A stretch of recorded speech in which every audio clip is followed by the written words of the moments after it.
আপোনালোকে দেখিছে যে যোৱাকালি অসমৰ শিক্ষামন্ত্ৰী ডক্টৰ ৰণোজ পেগু ডাঙৰীয়াই শিৱসাগৰৰ এজন সাংবাদিকে সোধাত যে ছাত্ৰ ছাত্ৰীসকলক যি স্কুলত বিনামূলীয়াকৈ পোছাক প্ৰদান কৰি আছে সেই পোছাকত আচলতে সম্পূৰ্ণভাৱে পিয়ৰ কটন নহয়, তাত হেনো মুখ্যমন্ত্ৰী কোৱা ধৰণে যে 30% আপোনাৰ কপাহযুক্ত আৰু বাকী 70% হেনো পলিষ্টাৰ সংযুক্ত হৈ আছে।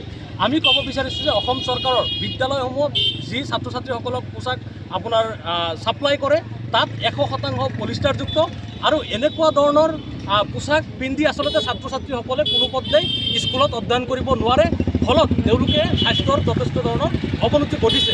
আমি ক'ব বিচাৰিছোঁ যে অসমৰ শিক্ষা ব্যৱস্থাই নহয়, গোটেই ভাৰতবৰ্ষৰ শিক্ষা ব্যৱস্থাত আচলতে এই বিজেপি চৰকাৰখনে বা নৰেন্দ্ৰ মোদী চৰকাৰখনে কেৱল মাত্ৰ ৰাজহুৱা শিক্ষাখণ্ডক ধ্বংস কৰি তেখেতসকলে ব্যক্তিগত শিক্ষাখণ্ডত তেওঁলোকে গতাব বিচাৰিছে। আপোনালোকে দেখিছে যে চৰকাৰীসমূহ যিমান বিদ্যালয় মহাবিদ্যালয় বিশ্ববিদ্যালয়সমূহ আছে তাত ভাল আন্তঃগাঁথনি নাই, নহ'লে ভাল শ্ৰেণীকোঠা নাই, নহ'লে ভাল আপোনাৰ উপযুক্ত ষ্টাফ শিক্ষকসকল নাই। এনেকুৱা ধৰণে জুৰুলাভাৱে পংগু কৰি শিক্ষা ব্যৱস্থাটো সম্পূৰ্ণভাৱে ব্যক্তিগতকৰণ কৰিব বিচাৰিছে। আজি ছাত্ৰ মুক্তি সংগ্ৰাম সমিতিয়ে গোটেই অসমজুৰি তীব্ৰ প্ৰতিবাদ সাব্যস্ত কৰা হৈছে আৰু অসমৰ মাননীয় মুখ্যমন্ত্ৰী হিমন্ত বিশ্ব শৰ্মা আৰু শিক্ষামন্ত্ৰী আপোনাৰ ডক্টৰ ৰণোজ পেগু ডাঙৰীয়াৰ আপোনাৰ মূৰ্তি আমি পুতলিকা দাহ কৰিছোঁ আৰু এই কাৰ্যসূচীৰ জৰিয়তে অসম চৰকাৰ তথা শিক্ষামন্ত্ৰীলৈ আমি দাবী জনাব বিচাৰিছোঁ যে ছাত্ৰ ছাত্ৰীসকলৰ লগত হাতালি খেলা বন্ধ কৰক আৰু ছাত্ৰ ছাত্ৰীসকলক আপোনালোকে উপযুক্ত শিক্ষা ব্যৱস্থা প্ৰদান কৰক, উপযুক্ত আপোনাৰ পোছাক পৰিধান কৰক।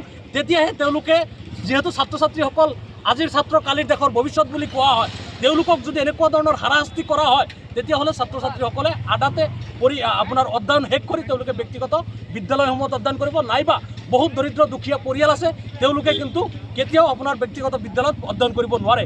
ইতিমধ্যে আমি ক'ব বিচাৰিছোঁ যে অসম চৰকাৰে যদি ছাত্ৰ ছাত্ৰীসকলক আচলতে ভালকৈ পোছাক পৰিধান কৰাৰ ইচ্ছা আছে, তেওঁলোকে ছাত্ৰ ছাত্ৰীসকলৰ একাউণ্টত আচলতে বছৰত তেওঁলোকে 1000-2000 টকা আচলতে পোছাকৰ নামত দিব পাৰে।